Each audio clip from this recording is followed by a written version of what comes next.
हमसे लोग बात कहते हैं गुरुजी हमारे गांव में एक बहुत पुराना शिवलिंग है, वो खंडित हो गया, तो वो शिवलिंग का हम क्या करें। हमने कहा फोटो भेजो जरा शिवलिंग का।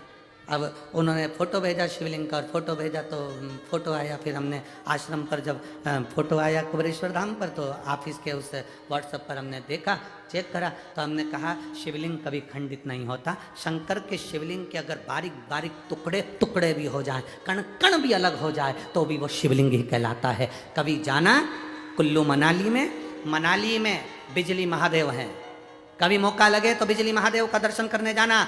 आसमान में जो बिजली चमकती है वो बिजली महादेव पर गिरती है, उसका नाम बिजली महादेव है। बिजली महादेव पर गिरती है तो महादेव के शिवलिंग के टुकड़े टुकड़े हो जाते हैं। इतने टुकड़े होते हैं कि उसको बारीक बारीक टुकड़ों को वापिस जोड़ना पड़ता है। शिवलिंग के टुकड़े टुकड़े हो जाते हैं, बिजली महादेव पर बिजली गिरती है, टुकड़े टुकड़े हो जाते हैं। जब टुकड़े टुकड़े हो गए तब एक परिवार में, उसके परिवार में कोई विकलांग है, वो विकलांग ऊपर जाता है, उसके घर में कोई ना कोई विकलांग जरूर होता है, वो सब दूर से माखन मंगकर ऊपर जाता है, बिजली महादेव के टुकड़े टुकड़े इकट्ठे करता है, मक्खन से उसको जोड़ देता है, जोड़कर एक लोटा जल समर्पित करता है। फिर हाथी के पांव से भी तोड़वाओ तो वो महादेव नहीं टूटते हैं, उसको बिजली महादेव कहते हैं। बिजली महादेव जिनके टुकड़े टुकड़े होकर जुड़ जाते हैं। शंकर भगवान कभी खंडित नहीं होते, कभी खंडित नहीं है, अखंड है, अखंड।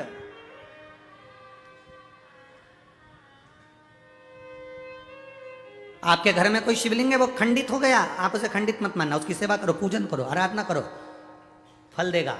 रुद्राक्ष खंडित हो गया, उसे खंडित मत मानना, रुद्राक्ष कभी खंडित नहीं होता। 2 टुकड़े भी हो गए तो समझ लेना कि गौरी और शंकर हो गए। 4 टुकड़े भी हो गए तो समझ लेना गौरी शंकर कार्तिक और गणेश हो गए। उसके 6 टुकड़े भी हो गए तो समझ लेना कि जया विशारा शामलीवारी दौतली और देव, ये 5 कन्या भी उनके साथ आ गई। उस रुद्राक्ष के टुकड़े टुकड़े भी हो जाए तो वो मान्य है।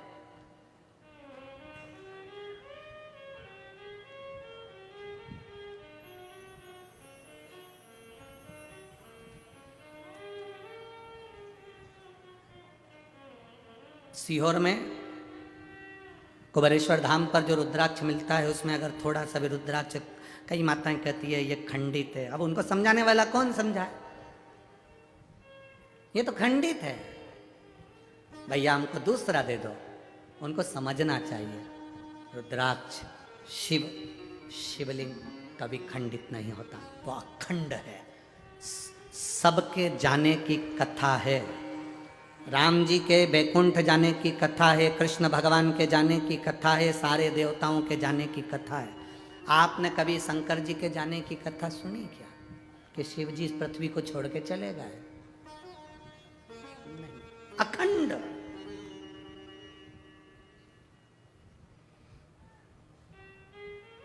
जो दुनिया के लोग तुमसे कहें कि पंढरपुर का इतिहास बताओ, कोई दुनिया के लोग कहें तुमसे कि चंद्रभागा का इतिहास बताओ, भीमा का इतिहास बताओ, कोई तुमसे कहे कि इस पंडरीनाथ का इतिहास बताओ, क्या ये पौंडलिक था तब पंढरपुर था? ना।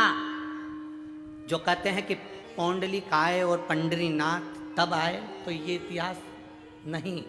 पंढरपुर का इतिहास देखना है तो स्कंद पुराण में देखो, उसमें लिखा है सतयुग था तभी भी पंढरपुर था, त्रेता था तभी भी पंढरपुर था, द्वापर था तो भी पंढरपुर था, और कलयुग है तो भी पंढरपुर है, और फिर युग निकलेंगे फिर पंढरपुर रहेगा। क्यों? उसका कारण क्या है? क्योंकि जिस स्थान पर देव अधिदेव महादेव रहते हैं, जिस स्थान पर शंकर रहते हैं, वो स्थान कभी समाप्त नहीं होता। उज्जैनी कभी समाप्त नहीं होती, काशी कभी समाप्त नहीं होती, कृष्णेश्वर कभी समाप्त नहीं होता, भीमाशंकर कभी समाप्त नहीं होता, केदारेश्वर, पूरे केदारेश्वर में त्राही त्राही मच जाए, चाहे बिल्डिंगे गिर जाए, चाहे दुनिया तहस नहस हो जाए, तो भी केदारेश्वर अटल की अटल रहता है, वो टूटता ही नहीं, वो टूटता नहीं, वो बिखरता नहीं, वो अखंड है। सोमनाथ जिस पर लोगों ने आक्रमण करा, सारा तोड़ दिया, फिर अखंड हो गया, फिर अखंड। शिव कभी समाप्त नहीं हुआ। तो पंडरीनाथ, लोग कहे पंढरपुर का इतिहास क्या? पंढरपुर का इतिहास ये कहता है शिव पुराण का कि पंढरपुर आज का नहीं, पंढरपुर में हरि विठ्ठल महादेव दोनों विराजमान है। जहां शिव है वो कभी समाप्त नहीं हो सकता, वो अखंड है, अखंड है।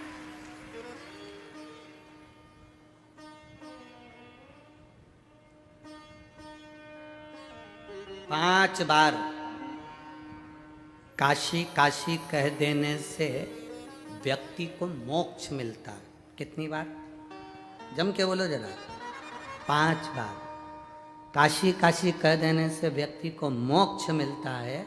शिव महापुराण कथा कहती है 1 बार मुख से हरिहर विठ्ठल कह देने से दुनिया को तृप्ति प्राप्त होकर परम धाम मिलता है।